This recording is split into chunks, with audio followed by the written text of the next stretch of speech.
Bonjour tout le monde, on se retrouve pour une nouvelle vidéo. Ici ce sera pour une vidéo page. Et donc en fait c'est une page un peu particulière puisque je n'ai utilisé que des chutes de papier. Donc en fait c'est un peu une page recyclage, hein. L'idée c'est aussi de vous montrer un petit peu ce qu'on peut faire avec les chutes de papier. C'est pas, on peut pas, enfin on les utilise pas uniquement en carterie, on peut aussi les utiliser, hein, pour faire une page. Voilà, donc là je vais ancrer, hein. Je vous ai montré, j'ai utilisé là pour le coup les encres Distress. Déjà la page blanche que j'ai, c'est une page entre guillemets recyclée, dans le sens où il y a une époque j'achetais pas mal, vous savez, d'albums pour mettre les pages 30 x 30, et dedans en fait donc vous avez les pages et souvent vous avez un papier blanc à l'intérieur des pages. Eh bien moi je les jette pas, hein, je les garde, et c'est ce qui me permet de faire aujourd'hui des pages en fait sur fond blanc. Voilà, donc là c'est pas quelque chose que j'ai acheté en tant que tel. Alors c'est du recyclage, hein, de ce qu'il y avait à l'intérieur de ce que j'ai acheté, on va dire. Voilà, pas besoin forcément d'acheter du papier blanc pour autant. Donc vous avez vu, j'ai ancré des mini vagues. Donc le pochoir vient de chez Action. Voilà, ça fait déjà quelques temps que je l'ai. Et ensuite j'ai rajouté des petits poissons. Alors en fait c'est tout simplement un pochoir entre guillemets fait maison. En fait j'avais découpé des poissons dans un papier, et j'avais gardé en fait le négatif entre guillemets, parce que je m'étais dit que je pourrais en faire quelque chose. Et bien chose faite aujourd'hui, puisque je l'ai utilisé comme pochoir. Donc ça c'est quelque chose que vous pouvez faire, hein, pour recycler un petit peu justement les négatifs. Parfois ça m'arrive aussi de les utiliser en tant que tels sur des créations. Mais là du coup je trouvais que le côté pochoir était intéressant. Voilà, donc je l'ai utilisé. Et puis là du coup j'ai utilisé deux autres encres Distress. Donc je vous ai pas montré les références, mais en gros c'est la Faded Jeans et la Broken China. Voilà, j'ai mélangé un petit peu les deux bleus. Ensuite, voilà, donc je positionne ma photo. Donc ma photo, j'allais presque dire que c'est du recyclage. Alors, on va peut-être pas poser. Enfin, on peut considérer que c'est du recyclage. En fait, je l'avais imprimé au moment où j'avais fait mon album sur Vimereux. Donc les vacances que j'avais faites à Vimereux, du côté de la baie de la Somme, etc. Je vous remettrai dans le petit au cas où l'album que j'avais fait à l'occasion. Enfin la vidéo de l'album. Et voilà, donc c'est une photo que je n'avais pas utilisée, donc je l'ai recyclée entre guillemets pour cette page de scrap. Et les bandes de papier que je colle sont des bandes de papier qui proviennent aussi de collections que j'avais utilisées. Alors là par contre je sais que je les ai utilisées pour différents projets. Il me semble que c'était pour un projet d'album. Je sais plus si c'était mon portfolio ou... Il me semble que c'était mon portfolio sur mes vacances en Bretagne. Là aussi, au cas où, je vous mettrai les références, enfin les vidéos dans le petit ou en barre d'infos. Enfin voilà, pour le coup, j'ai utilisé, c'est les papiers de la collection Embrun, c'est mes petits ciseaux qui font ça. Là, pour le coup, je peux vous garantir que je l'ai saigné, cette collection de papier, quoi, hein. Voilà, donc vous avez vu, j'ai recyclé deux bandes de papier, donc de tailles différentes. Et ensuite, j'avais une chute de papier où il y avait les petites cabanes. C'est quelque chose que que vous m'avez vu souvent utiliser. Donc en fait, ce que j'ai fait, c'est que j'ai détouré un petit peu juste le haut des cabanes. Donc là, vous voyez, j'ai encore les références, hein, de la collection de papier. Donc je vais juste venir la couper avec mon cutter. Et voilà, j'obtiens ma petite bande de maison, et que je vais tout simplement coller en fait sur le bas. Je la colle pas tout de suite, mais c'est pour me donner une idée de comment on donne les choses. Donc ensuite, je vais rajouter un tamponnage. Donc pour tamponner, je vais prendre aussi une chute de papier. Alors au départ, j'étais partie pour le tamponner sur le papier bleu. Donc c'était un papier bleu que j'avais ancré avec les Distress Oxide. Mais voilà, c'est une chute de papier qui me restait. Finalement non, j'ai opté pour le tamponner sur un papier blanc. Et là, je l'ai tamponné avec la Versafine, donc c'est Blue Lagoon, il me semble. Je détourne également, alors je suis désolée parce que quand je détourne, je suis un petit peu hors caméra parce que c'est toujours un peu compliqué de détourer, être précis et puis faire attention à ce qu'on soit bien dans le champ ou pas. Donc voilà, j'essaye, mais c'est pas toujours bien cadré. Donc voilà, je vais juste détourer mon petit tamponnage. Donc pareil, hein, pour détourer, l'astuce, hein, ça je l'ai répété maintes et maintes fois, ce n'est pas le ciseau qui doit bouger, c'est le papier. Donc c'est la main qui tient votre papier qui doit en fait bouger par rapport à votre ciseau et pas l'inverse. Disons que c'est comme ça que vous arriverez plus facilement à faire du détourage, notamment sur la partie des arrondis, quand vous avez des arrondis. Donc voilà, donc là je vais détourer. J'ai hésité à coloriser mon tamponnage et puis finalement non, j'ai préféré le laisser blanc. Voilà, ça, je trouvais que ça collait un petit peu, enfin que ça faisait pas trop mal en fait comme ça. Et puis ensuite, donc je positionne hein, sur ma page pour voir toujours comment ça fait. Et toujours dans une chute de papier, donc là c'était une chute qui provient, c'est des papiers que j'avais, vous savez, qui étaient vendus, ça fait hyper longtemps que j'achète plus de magazines de scrap, mais vous aviez des magazines qui vous vendaient des papiers avec, enfin des pseudo-papiers avec, et donc ça en fait partie. Et il y avait donc un alphabet en forme de triangle, et je voulais en fait découper le mot mère. Donc j'ai découpé les 3 lettres hein, qui correspondaient, et j'ai découpé également 2 autres rectangles qui étaient colorisés dans des bleus. Donc je me suis dit que ça pouvait aussi être pas mal, rajouter un petit peu de bleu sur ma page. Donc je fais les découpes, donc toujours avec mon petit ciseau, donc je vais juste réajuster certains que j'avais pas forcément bien découpés. Mais au final vous allez voir, je vais regretter un petit peu mon choix d'avoir fait ça, enfin vous allez voir après. Donc là voilà, je mets ça de côté et je reprends une chute de papier, donc là où il y avait des petits poissons, donc il me semble que c'est toujours la collection de mes petits ciseaux, la collection Embrun. Oui c'est ça, mais j'ai utilisé, il me semble aussi, une collection, c'est un air breton. Est-ce que je l'ai utilisé ou pas celui-là? Non, je crois pas. J'ai juste utilisé les chutes de papier de la collection Embrun de mes petits ciseaux. Donc là, en fait, je détourne mes petits poissons. Donc autant vous dire que les motifs sont un peu petit, donc là pour le coup j'ai pris le cutter de précision. Bon, c'est pas toujours évident de découper, surtout que les motifs sont très fins, mais c'est encore une autre manière aussi d'utiliser vos chutes de papier, les recycler avec les motifs, enfin comment dire, je n'ai pas utilisé la chute de papier en tant que telle. Ce que j'ai fait en fait, c'est que j'ai utilisé uniquement les motifs du papier. Donc on peut aussi faire ça au niveau de ces chutes de papier. Après là je vous cache pas que là je suis en vitesse enfin je suis en x3, mais voilà, ça demande quand même pas mal de temps pour détourer tout ça. Faut de la patience, faut de la dextérité, c'est pas toujours évident. On a vite fait d'aller un peu trop loin dans la découpe, etc. Et là je vous avouerai que les poissons, ils étaient petits et les queues de poissons c'était ce qu'il y avait de plus délicat. Et dans ma chute de papier, j'avais également des poissons qui n'étaient pas entiers, j'avais juste, on va dire, le début du corps, donc je les ai quand même utilisés parce que ben, ça restait utilisable en fait, hein. C'est pas parce que voilà, on a une chute de papier où ben, malheureusement on n'a pas tout le poisson. Là pour le coup, j'ai quand même utilisé les devants, puis je me suis arrangée pour, vous allez voir hein, sur ma page, comment je les ai agencés. Donc voilà, donc là encore une fois, hein, c'est une autre manière aussi d'utiliser les chutes de papier, hein, c'est pas forcément les utiliser en tant que telles, enfin comme elles sont, on peut aussi détourner entre guillemets le papier, dans le sens où là, ben, je n'ai utilisé finalement que les motifs de mon papier.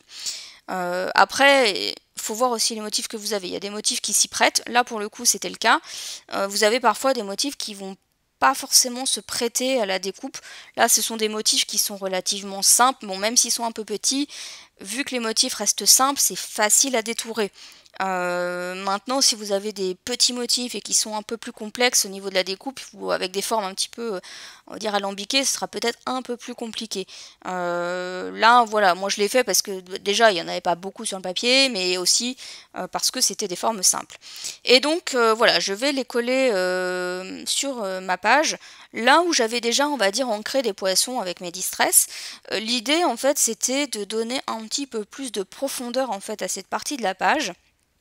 Et en fait, bah, les poissons où j'ai juste les corps, en fait, je viens juste les coller sur, enfin les mettre vraiment bord à bord avec ma bande de papier qui est à la verticale. Et comme ça, voilà, ça fait comme ça donne une impression que finalement cette bande de papier, elle passe par-dessus les poissons. Donc comme ça, c'est ni vu ni connu, il n'y a pas de problème.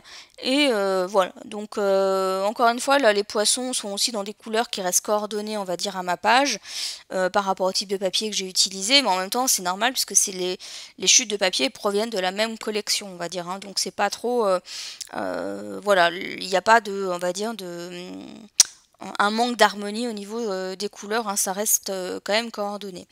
Donc voilà, donc là je vais les coller donc avec la colle que je n'aime pas, qui n'est toujours pas terminée.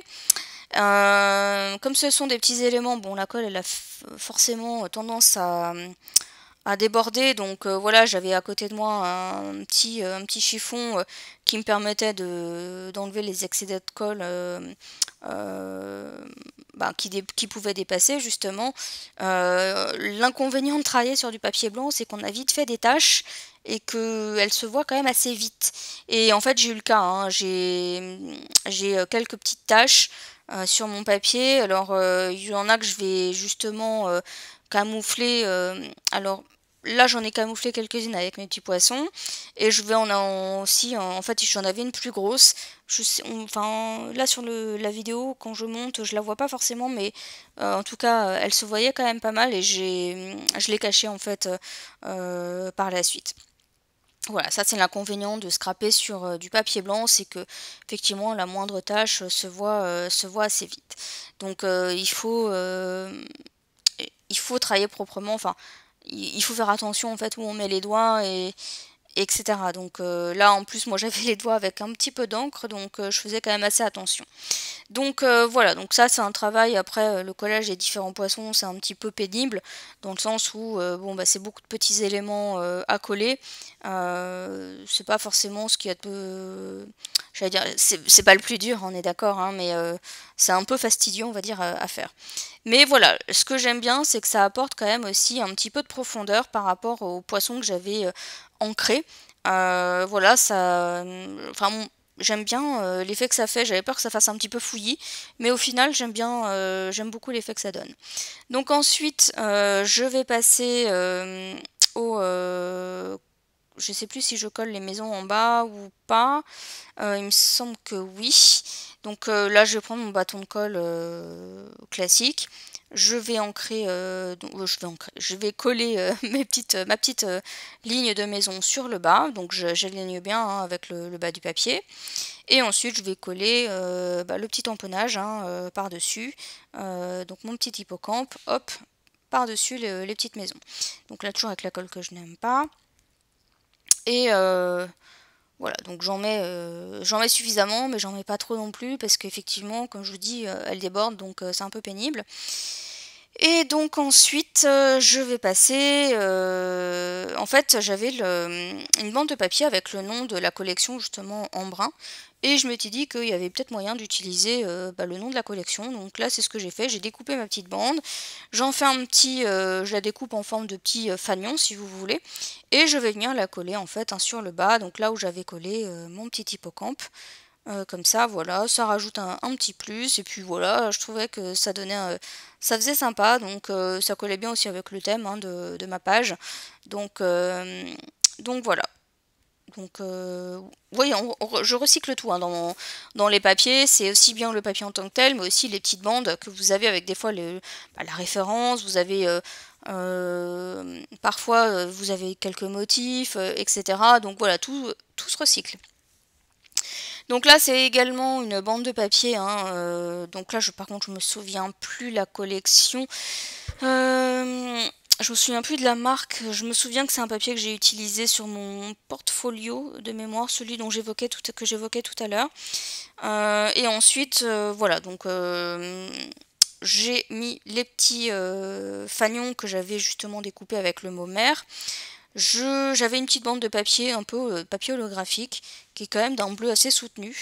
Et voilà, je l'ai retaillé parce que du coup, je trouvais que ça faisait sympa de la remettre juste ici. Je trouvais que ça faisait un petit rappel de bleu. J'aimais bien cette idée, donc je vais venir la coller. Enfin, ensuite, là j'essaye de voir un petit peu ce que ça va donner. Donc voilà, je vais coller ma petite bande de papier, donc toujours avec la colle que je n'aime pas. Je trouve que ça vient un petit peu rajouter un petit peu de peps sur la page. Donc ensuite, on va passer au collage de, de la petite bande sur le haut. Alors comme elle n'est pas droite, ce que je me suis arrangé avec mon quadrillage de papier, mon quadrillage de plan de travail, de manière à essayer de coller plus ou moins la même, comment dire, la même quantité, j'allais dire, je sais pas comment vous dire, de coller droit si vous voulez, parce que ma bande elle est vraiment pas droite. Donc l'idée c'était de coller vraiment de manière à ce que la bande de papier soit sur ma page et soit bien droite. Donc je l'ai fait dépasser. Et ensuite, je viens couper l'excédent donc avec un ciseau justement qui a des lames anti-adhésives pour la colle, parce que voilà, comme j'avais mis de la colle, parce que je voulais être sûre que ma bande de papier elle adhère bien en fait sur le haut de ma page. Donc voilà, donc après il n'y a pas de souci. Donc ensuite je vais rajouter mes petits fanions. Et c'est... En fait je suis pas convaincue du résultat. Enfin, vous allez voir. Donc là je les colle. Donc voilà, c'est le mot mer, hein. Je vous ai dit les deux petits triangles de couleur. Et puis les triangles avec le mot mer, enfin écrit. Dans chaque triangle il y a une lettre. Et en fait, ce que je vais faire, c'est que je vais rajouter un masking tape qui est aussi d'un bleu assez soutenu. Et j'aime pas en fait l'effet que ça fait. Sauf que le masking tape, en fait, j'ai essayé de l'enlever, mais en fait, il décolle. Enfin, il avait déchiré le papier qui était en dessous. Et franchement, je suis pas fan du résultat, en fait, vraiment pas.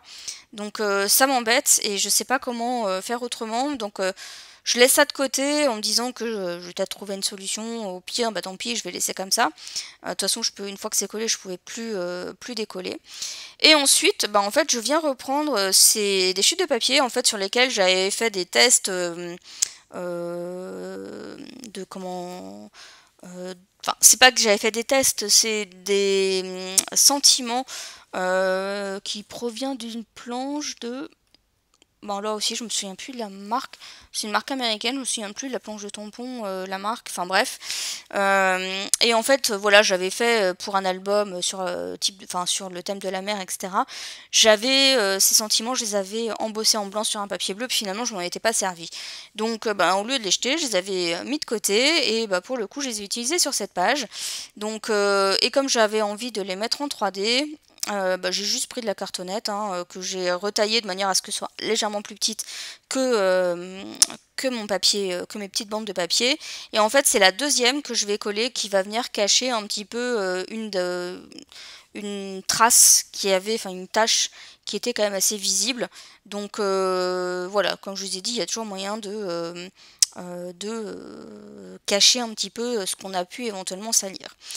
Donc je suis toujours en phase de réflexion sur mes fanions, donc voilà, mais en attendant, comme je n'ai pas trop de solutions, eh bien j'ai sorti ma petite boîte de sequins pour en mettre quelques-uns sur ma page. Donc voilà, je trouve que comme ça apporte, comme forcément les sequins c'est un peu brillant, ça apporte un peu de brillance qui manquait peut-être un peu à la page. Ça vient un petit peu aussi, voilà, la réveiller un peu, et ça vient bien la terminer, je trouve. Et j'en mets de différentes tailles, de différentes couleurs. Voilà, j'ai mis des sequins, on va dire, qui sont un petit peu alors holographiques. Il y en a qui sont un peu bleus, vous savez, avec des reflets bleus, bleu rose. J'ai mis j'avais des sequins en forme de coquillage, donc je les ai mis. J'ai mis voilà des argentés. Enfin voilà, j'ai un peu varié les couleurs, mais sans forcément non plus trop sortir du cadre. L'idée c'était que ça reste coordonné à la page. Et ensuite, pour les fixer, enfin une fois que la disposition des sequins me convient, et vous voyez, j'y étais, voilà, ça a été assez vite pour trouver leur emplacement. Je mets un point de colle sur mon plan de travail. Et ensuite, je mets de mon pick me up pour venir les coller. Donc Voilà, c'est aussi simple que ça. Enfin, honnêtement, c'est vraiment la méthode la plus efficace pour moi pour coller les sequins. Donc, et puis vous voyez, ça va assez rapide. Bon, là, je suis en accéléré, mais vous voyez que ça va quand même assez vite, hein. Donc voilà. Donc au niveau, donc là vous voyez justement j'ai un peu modifié le haut, j'ai remis un autre masking tape donc qui était avec des flèches argentées, donc je l'ai remis par-dessus le Momère. Ça me convient un peu mieux. C'est bon, c'est pas encore tout à fait ça, mais disons que c'est mieux que ce qu'il y avait avant. Et puis là aussi j'ai rajouté quelques petits sequins pour rappeler les sequins que j'avais mis sur le reste de la page. Donc voilà, ma page est terminée. Donc n'hésitez pas à me dire ce que vous en avez pensé. Donc c'est une page dont je me suis inspirée, c'est la... Je l'ai trouvée sur... Enfin, j'ai pas refait le même modèle, parce que au final je suis partie sur complètement autre chose. Mais en fait, à la base, je voulais refaire un lift d'une page de la Fée du Scrap qu'ils ont mis en fait sur leur Instagram. Et puis finalement, je suis partie sur complètement autre chose. Donc voilà pour aujourd'hui. N'hésitez pas à me dire en commentaire ce que vous en avez pensé. Abonnez-vous si ce n'est pas encore fait. Et on se retrouve bientôt dans une prochaine vidéo. Bye bye!